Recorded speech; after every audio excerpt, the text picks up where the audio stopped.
Welcome to A-Level History and the final stream that I will be doing ever for history, which, I'm so happy for. Honestly, history has been a bit all over the place. The British paper I thought was pretty nice.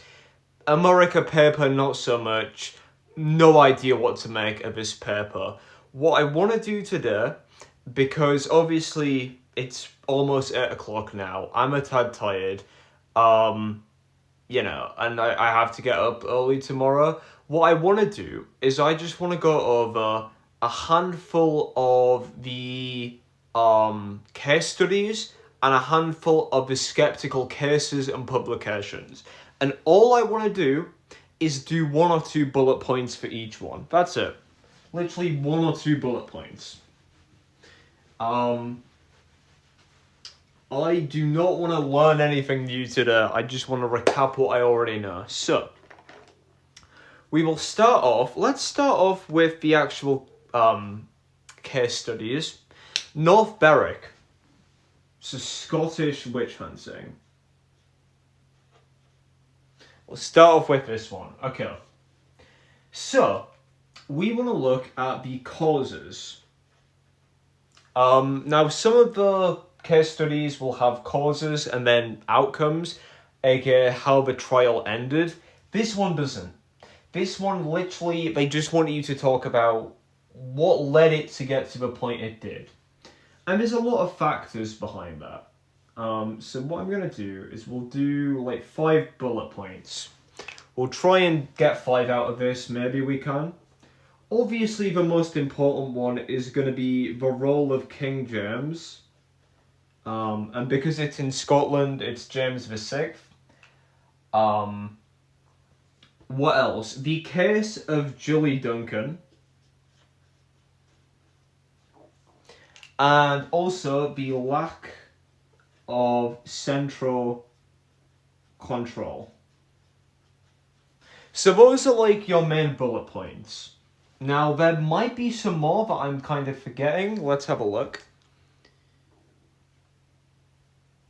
No, that's literally it. Those are literally all of them. Okay. So, let's go expand into each one. The role of King James VI. There's a handful of things. Number 1 is the impact of his book Demonology. Now, Demonology was a direct response to Reginald Scott's book. Scott's book basically began the intellectual debate about witchcraft by arguing that, it promoted skepticism. I don't know why, I don't remember how. I just know that Demonology was made as a direct response to Reginald Scott's book.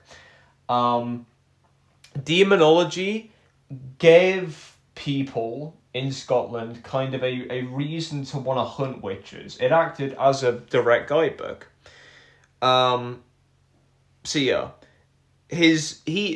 Demonology links to James's own personal interest in witchcraft. His own personal interest. Things like he was involved in the case of Agnes Sampson. And you can link that to his experience with witchcraft. The idea that when he was in Denmark and the whole ship thing, he became very paranoid for his life and his safety because of what happened there. And the case of Agnes Sampson kind of fueled that idea of witchcraft for James, which led to him developing a personal interest in it. So, Demonology created a climate where witch hunting was fueled because of James's personal interest and enthusiasm. So, 2 important things. The examination of Agnes Sampson and the publication of Demonology. This led to a climate where witch hunting could take place because of James's personal enthusiasm for it. Also, you could link this to Danish witch hunting ideologies. The idea that he incorporated many Danish witch hunting tactics and techniques.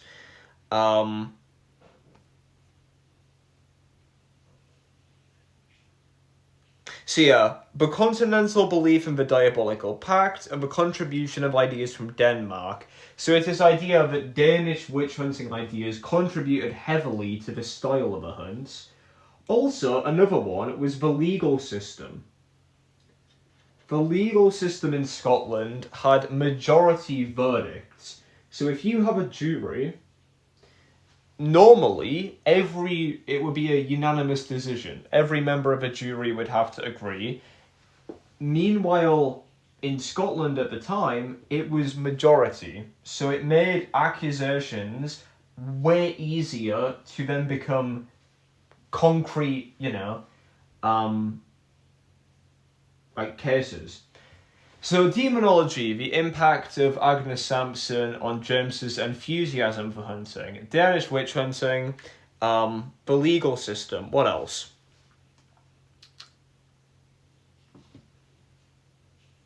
His descriptions of the practices of witches formed the basis of subsequent trials and the confessions. So, demonology is what inspired specific confessions. So if demonology says something about witches, that's what people are going to look for. So his descriptions of witches formed the basis for what people looked for. And finally, James had personally overseen torture. He had personally overseen trials by torture of individuals in the North Berwick trials, implying he has a heavy role to play in influencing, his massive influence. Also, royal commissions, which were sent around Scotland to investigate sorcery, and his demands on judges, such as Barbara Napier. So he even went over to the legal system and tried to play it, demanding retrials of people he believed were witches. So that is everything to do with James, his massive impact. Next is the impact of Julie Duncan. There's a lot you can talk about. Firstly is the overzealous nature of David Seaton. David Seaton was a local magistrate, and the fact that he was able to personally carry out torture on Julie Duncan heavily suggests a lack of central control, because he was able to carry out the torture, and it was the threat of torture which drove a confession from Duncan. Now, Julie Duncan herself, the fact that she had a high up position, she was the maid to David Seaton, who was I've literally just said it and now I forgot. What was he? Magistrate. The fact that she was a maid to the magistrate it kind of set out this idea that witches were a real threat, and that they were a threat specifically to people in power as well. No one was safe from witches. The idea that Duncan was examined for a witch's mark, and this mark was found, gave people something to search for in subsequent witches. If the first witch you examine has a mark, you're going to look for more that have it. So her confession turned suspicion against her into a real confession, and it expanded the hunt from one case to many. The idea that she named many accomplices also did this.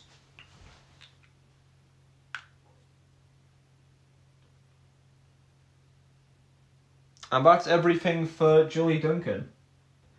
So, the overzealous nature of David Seaton, the role of torture in extracting a confession, the impact of her confession, the impact of Julie Duncan's job itself, things like that. And finally, the lack of central control. This one more stems from... I don't recall, actually. Okay, this is torture. The idea that torture was supposed to be used only with permission from the JPs, I believe. The Privy Council. The Privy Council was supposed to condone torture, but local judges just straight up ignored this and allowed torture anyways. Torture then obviously allowed confessions to happen way easier. James attempted to reduce the hunts, but they were still carried out. So even James attempted to stop hunts, but this was unsuccessful. There were a limited number of royal agents. So a very limited number of royal agents means that obviously the whole country is in a witch craze. They are not going to be able to do anything. So it enabled the panic to spread further. And again, these are the kinds of words you want to be using in your exam.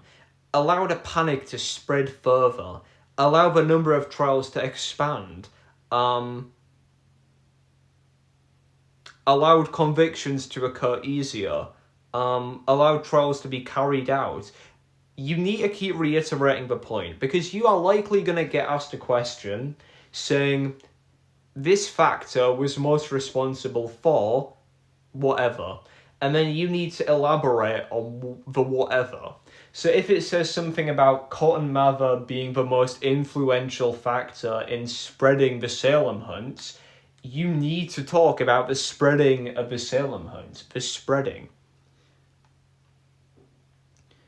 Aspects of the Scottish legal system. Okay. So that is everything for North Berwick. There were no instructions on how to carry out the witch hunts, so as well, no instructions. It allowed them to just do whatever. So that's everything for Scottish witch hunting. Now, I am going to give it a solid 50% chance that one of the questions is on Scotland. My personal prediction is we're going to get a question on Lancashire, East Anglia, and Bamberg. Those are the three that I'm hoping for, but I would love a question on Scotland because it's really easy, and it seems like they like to ask it quite a lot. What is it with my hat? Okay. So, that is the first case study. The next one. Lancashire. So, what are the factors that caused it? For Lancashire, it's economic. It is the impact of Roger Noel. And it's the impact of the Witchcraft Act 1604. Those are the three main ones. Okay. Economic factors. It's this idea of inflation. And also, particularly, the rise of rents, which affected subtenants, which many of the accused were. It's the idea of cattle being a very important industry in Lancashire, and it's this idea that many of the accused were done so because of cattle being killed. So it's this idea that cattle was very important, things like that. Also, I'm pretty sure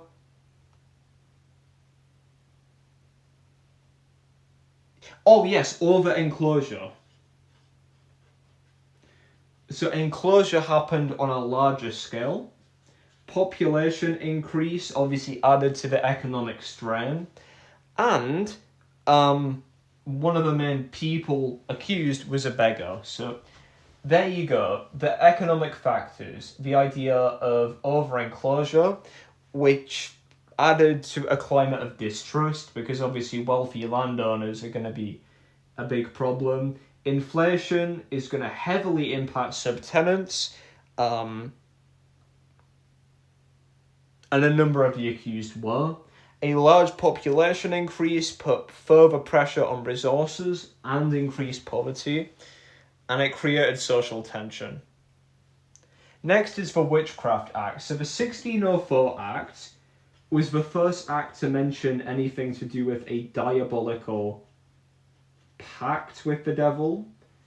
It outlined the idea that any form of conjuring spirit was a capital offence. So it gave people something to work off of, and it encouraged the idea that it was a capital offence would literally make people go out and fight to, ensure it was carried out. It gave the public a mandate to fight witches. It's a crime. Crimes have to be dealt with. The act encouraged communities to hunt, so it encouraged communities. The idea of a demonic pact appeared in this act. The idea that the king, this act obviously reflects the king's view, and you have Altham and Bromley.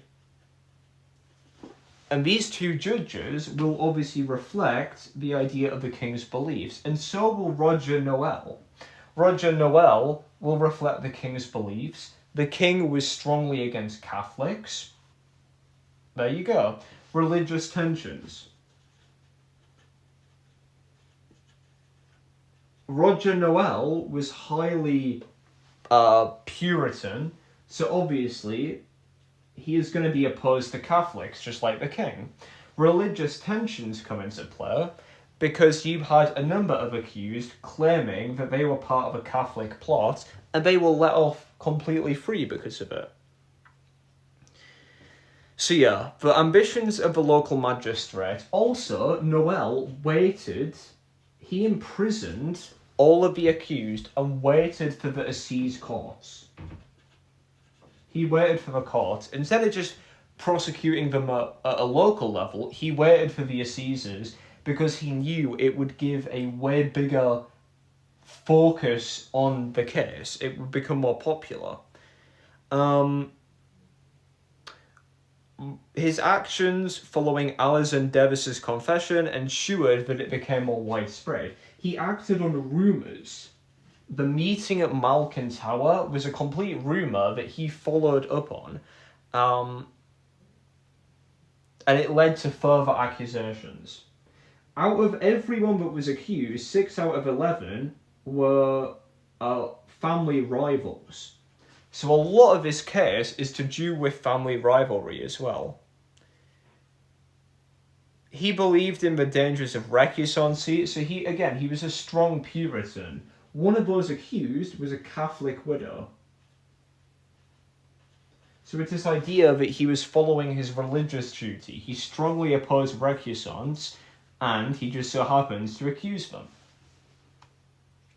Yeah, local rivalry. Local rivalry and accusations. 11 out of the 11 on trial, 6 were accused purely because they were rivals.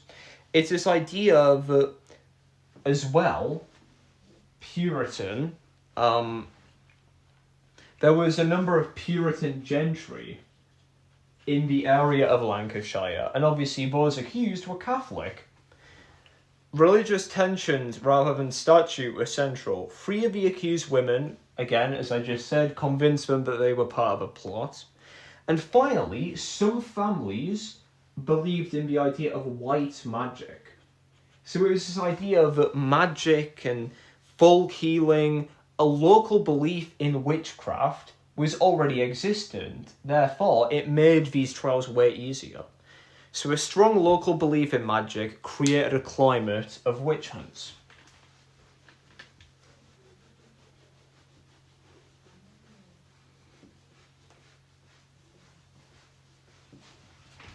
Okay, now we'll go on to ending the hunt. And really, there's not a lot you need to know here. It's literally just the role of Altham and Bromley, the judges. Now, these guys were in a very high and influential position because obviously they're judges. They're going to have strong, distinguished careers. And also, they are going to heavily represent what the king believes in too. Their conduct will demonstrate an awareness of the king's beliefs. So if the king is against Catholics and once Witch is dead, they are going to agree with that. Oldham and Bromley had already found women guilty in previous assizes, so they had a history of prosecuting witches, which is significant. The judges were willing to hear a testimony from a 9-year-old. They listened to children's testimonies, Janet Davis. And one of the judges, Bromley, held an identity parade. So he literally went around and got Janet to point to people who she saw at the meeting. So they believed in child testimony. And that's what led to a big number of people being accused. The judges also got Thomas Potts to write up a report of the case, an account. And it was an extraordinary thing. So they usually wouldn't have done that, but they did. They got someone to write a report of what happened. And finally is the idea that the confessions. James Davis had confessed to 2 murders through witchcraft and implicated others in his statement. The confession provided by Demdike was central in the conviction of Chattox. So it's this idea that confessions were crucial. James Davis had literally implicated other people because of his confession. So that is everything to do with the Lancashire hunt. So we're literally about a third done now. We'll move on. I'm not going to do Salem, purely because I feel like if it comes up, I might as well just bite the bullet and, I admit defeat when I see it. We'll go over Bamberg, we'll go over East Anglia, and then that's me done. I am way too tired. Okay. Bamberg.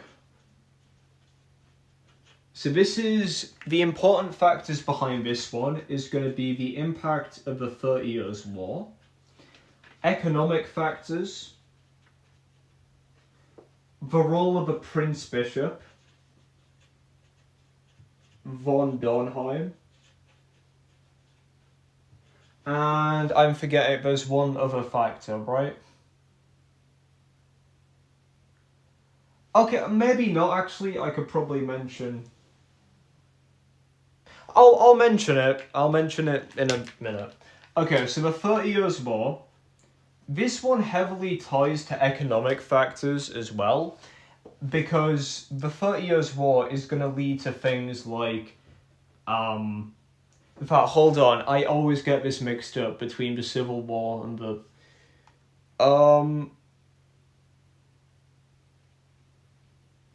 yes, high debts because of a war. Obviously, when I'm mentioning things like economic factors, the 30 Years' War, the idea you need to get in your head is that witches were blamed for the hardships. Witches were blamed for this. The 30 Years' War, witches were blamed for that. There was also the poor farming conditions.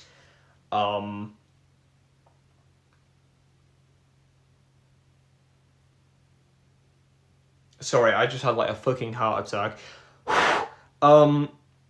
Where was I? Economic hardship was caused by adverse weather conditions. And again, witches were blamed for this. Witches were blamed for that. It added to a sense of misfortune. Inflation occurred, and witches were accused. Also, because of the poor impact on the economy, refer to the idea that witches in their confessions mentioned entering pacts with the devil because of getting money. Like the devil would tempt them with riches. High debts from the war led to an increase in taxes, and it was essential if the state was to recover that witches were eliminated. Witch hunting was a great source of profit. It's this idea that von Dornheim literally used land confiscation.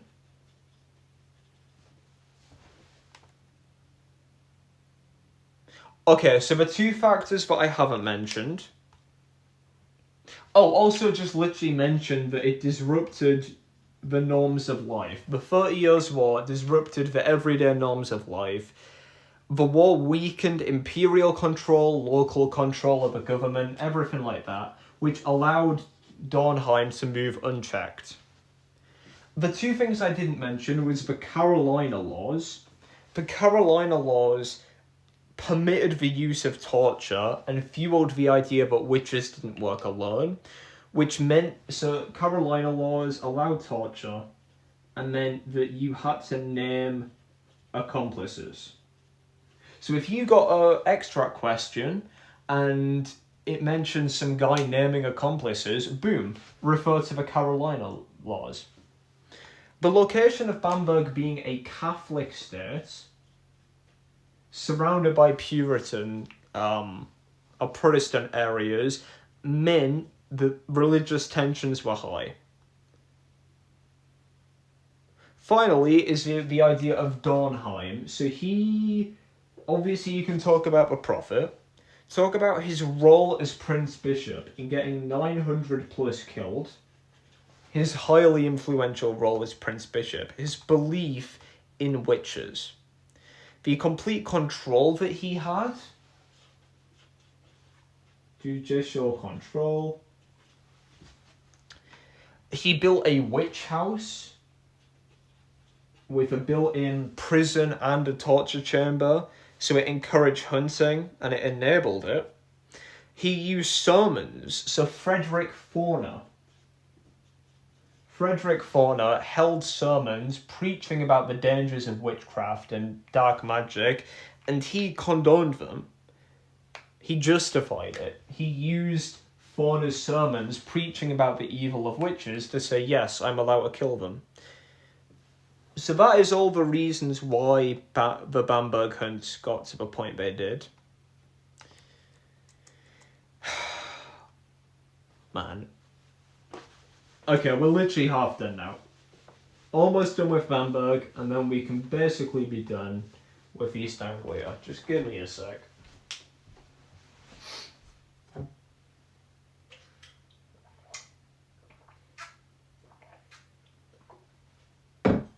Oh man. Honestly, this week has sucked balls. I will be completely honest for a sec. This week has sucked absolute balls. I'm like miserable as hell. I can't lie. But look, once this exam's done, I'm sure things will slightly be on the mend, you know? It's for Emperor Ferdinand. I said his name wrong so many. I said Ferdinand. Wait, no, Ferdinand. Ferdinand. That is it, right? Ferdinand. I think maybe I said Fernandad before. It's Ferdinand. The Emperor. It's for growing costs. And it's the 30 Years' War coming to an end. So, Emperor Ferdinand. It was the case of Dorothy Flock. Flock was wife to a Bamberg councillor, and Flock was... the relatives of her appealed to the emperor and said, you know, stop. They appealed to the Pope and the Emperor, both of whom ordered the trials to stop, but they were still carried out anyways. It highlights skepticism. The idea that the Emperor directly told them to stop highlights the skepticism. Also, tensions over Dornheim not following the Carolina laws. They were not followed by Dornheim, and the Emperor directly ordered him to follow them, which he still didn't. The idea that cases were held in secret courts, and the idea that the Emperor was asked to directly intervene, And finally, many people began to make complaints about innocent people being accused. Obviously, that literally led to the emperor taking action to directly end the hunts, because innocent people are being accused and he's receiving complaints about it. So really easy. Dornheim not following the Carolina laws, him being forced to intervene because of innocent people, the case of Dorothy Flock, and also the secret trials, which highlights the idea that, the cases were growing unchecked. In terms of the growing costs, all you need to know is the town was going bankrupt. Also, the idea that Dornheim did try and actually limit the number of false accusations. He punished people who made false accusations, but again, this did little overall. Then finally, the 30 Years' War. Because of the impact of the war, witch hunting was no longer a priority because of the war. Fighting was nearby, resources were dwindling, the population was in decline. Witch hunting becomes less of a focus. When the Swedish army arrived, they took over administration of the city. Dornheim fled, which led to the ending of the Craze. So a really nice one there. You could talk about the role of the emperor. You could talk about the role of, Dornheim himself even in trying to end the hunts. But overall, I don't know whether you could squeeze 3 paragraphs out of that. Final one we'll do, then we'll move very quickly on to skeptical cases and publications, and then we'll be done. East Anglia. Okay, this one is economic. Lack of government as central. You're not allowed to abbreviate, by the way. I abbreviate because it's a whiteboard and I don't care. You're not allowed to. And obviously Hopkins. Hopkins and Stone. Now, I don't believe there has ever been a question on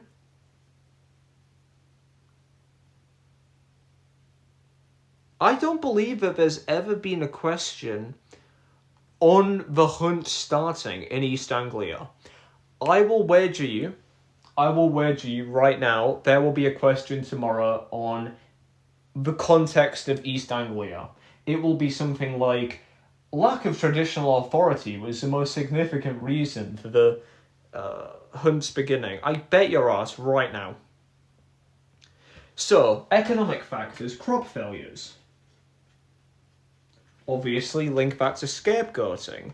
The idea that it was seen as a punishment from God. Puritans saw it as a punishment. The idea that there were enclosures and evictions. So very similar to Lancashire. It created social tensions. Inflation and the overall impact of war, things like needing food, horses, also the idea of ship money. The idea that ship money was required, it was a massive tax placed on people to help fight during the war, the Civil War. Obviously, people are going to be in poverty, growing financial strain leads to increased tensions, which is perfect for a hunt. So yeah, the impact of the Civil War. Long-standing suspicions and rivalry were brought to the forefront. Gentry were away fighting because of the war, so it's this breakdown of traditional authority. The absence of senior judges and assessors, which also the judges were replaced by less experienced judges. The cost of the judges can also be talked about. Hopkins was very well paid. He went town to town basically offering his services. Obviously a financial incentive there. To hunt witches. Stern was religious. He offered his services as witchfinder because he was motivated to destroy the works of the devil. He was Puritan. So religious motivations. In terms of ending the hunt, so that's it in terms of beginning them. In terms of ending the hunts, this one is real simple. The growing cost, obviously the death of Hopkins, the re-establishment of authority. So, the growing cost. In Aldeburgh, the witch hunt cost more than a seventh of the town's annual budget. So this idea that he was overcharging. Hopkins was overcharging for his services. They charged highly, which became very controversial.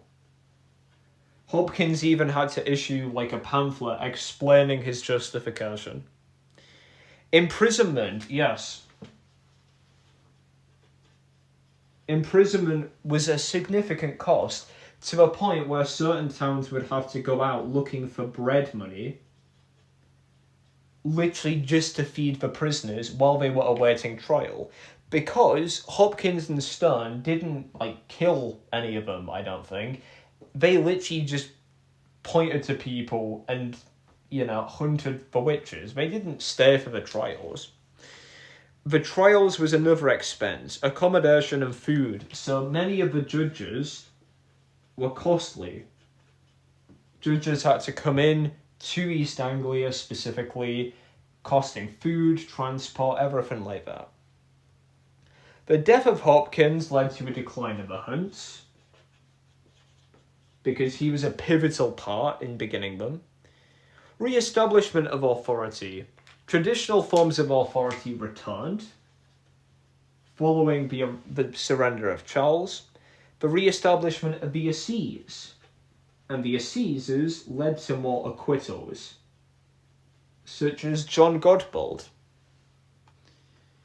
During the Civil War, royalists, so clergy, had been replaced by Puritans, who pushed the idea of witchcraft and superstition. They basically said that royalists were witches. That was replaced. Witchfinders were less likely to achieve convictions when traditional authority was there. Finally is the ending of soldiers.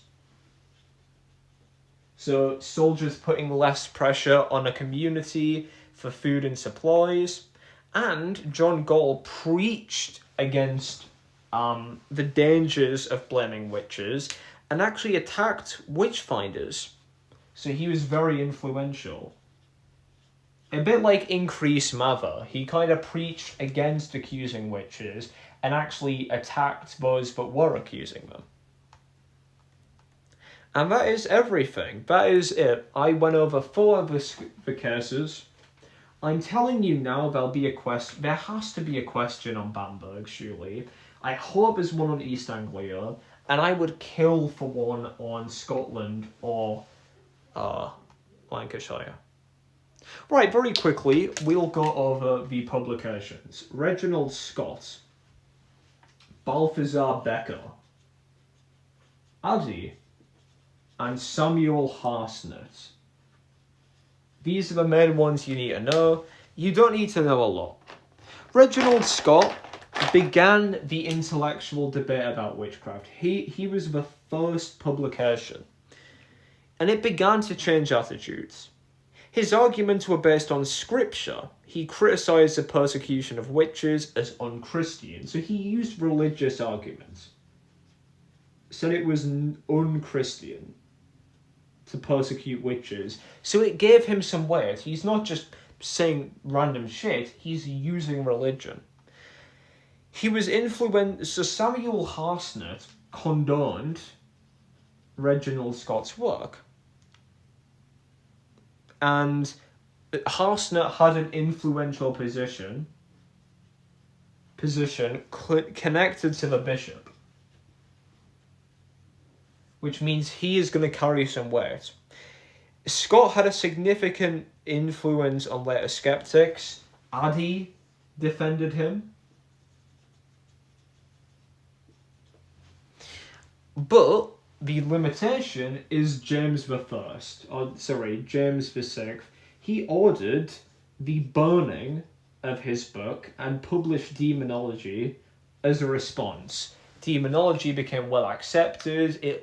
And also, the big thing you could argue for all of this, big thing you could argue for any of these books, is that the most significant time period of witch hunting happened around about the time that this happened.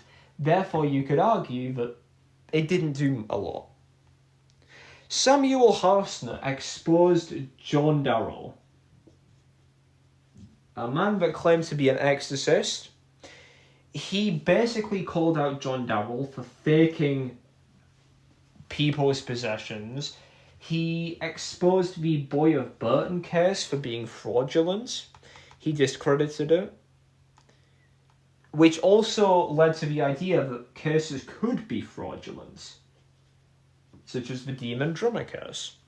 In his publication, he gave natural explanations for things like possessions, which Addy then continued to do. Addy questioned how witches were defined as those who tempted others to be ungodly. It influenced the steep decline. So Addy gave he used the Bible to defend witches, saying that they weren't actually these ungodly, evil people. And finally, Balthazar Becker is one of the most influential. His book sold 4,000 copies. It was translated across a lot of Europe, which led it to becoming more widespread. He suggested that when accusations were made, the accusers should be the ones in the wrong. He used reason and rationality.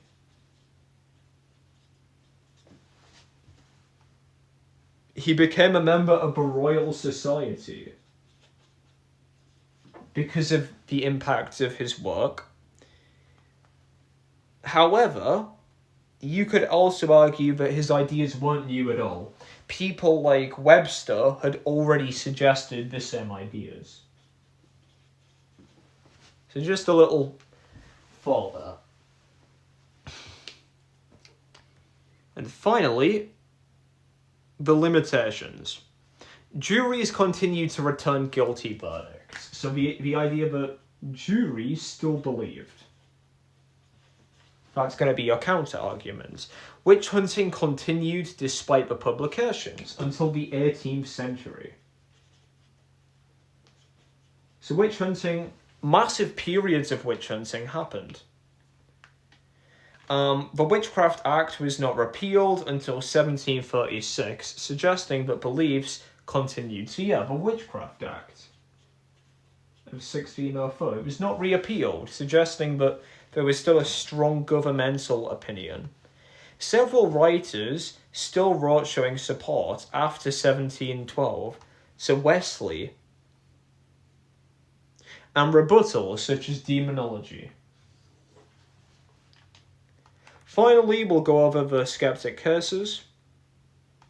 The Boy of Burton case. Skepticism was encouraged in this case because Thomas Darling had confessed to lying about his accusation. It discredited the work of John Darrell. Darrell was examined by Harsnett, leading to the publication of his book, and Harsnett had a very influential position. The exposure of Darrell, it limited the belief in exorcism, and the Bishop of London passed a canon which forbade clergy from practicing exorcisms. The exposure of a member of a clergy lying caused the questioning of accusations. So it's this idea that it was John Darrell. Then the Pendle swindle. This is where Charles I questioned this case significantly.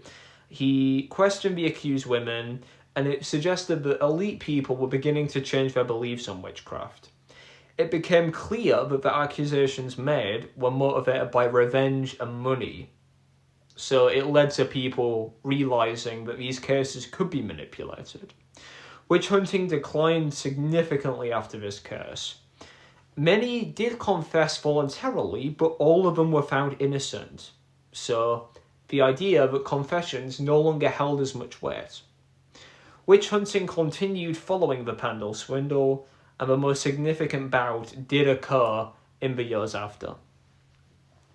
All I have for the Demon Drummer is that critical reviews of the case played a significant role in the growth.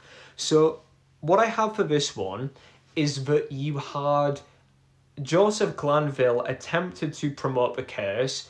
However, it was this idea that in actuality, many of the kind of upper class, the Royal Society people, did not even believe the case at all. So it's this idea that the case was played like it was significant, but it wasn't. Also, the impact of Jane Wenham. The conviction of Jane Wenham, who had been convicted of witchcraft, was overturned by the judge.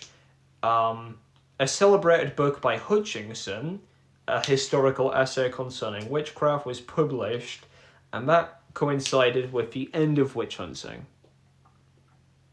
Also, the role of the Chief Justice. He was very crucial. He was very critical. He oversaw 11 trials and acquitted all of them. He put on trial and convicted an accuser. His opinion, because he was Chief Justice, shaped the lower courts. He adopted a critical, thoughtful approach, and he did build on the work of Mackenzie, but not by much. So justice was very important. And there you have it. So, I will hear it now. We are going to get a source question on either Bamberg, Lancashire, or East Anglia. I have a feeling we're going to get a regular question on Scotland or Lancashire. That's what I think. I think we'll probably get a regular question on Scotland. And I hope we get a question on either the Demon Drummer case or Jane Wenham. I would love a question on something as generic as the Boy of Burton, though. Hopefully we don't get any questions on science, but if we do, it's all of this stuff. The idea that juries still believed, the idea that witch hunting still continued into the 1700s, there were publications against ending witch hunts, the Witchcraft Act wasn't repealed. So there you have it, guys. Thank you for watching, and good luck for tomorrow. Good luck for tomorrow. This is the last stream I will be doing on witchcraft now. After that, we have Biology Paper 2, Biology Paper 3, and that's me done. Probably forever. I have uni, obviously, if I'm still around for that, but I don't know whether I'll even be able to do these streams in uni, because I'll be so hyper-specific at this point that no one will probably be watching. See ya.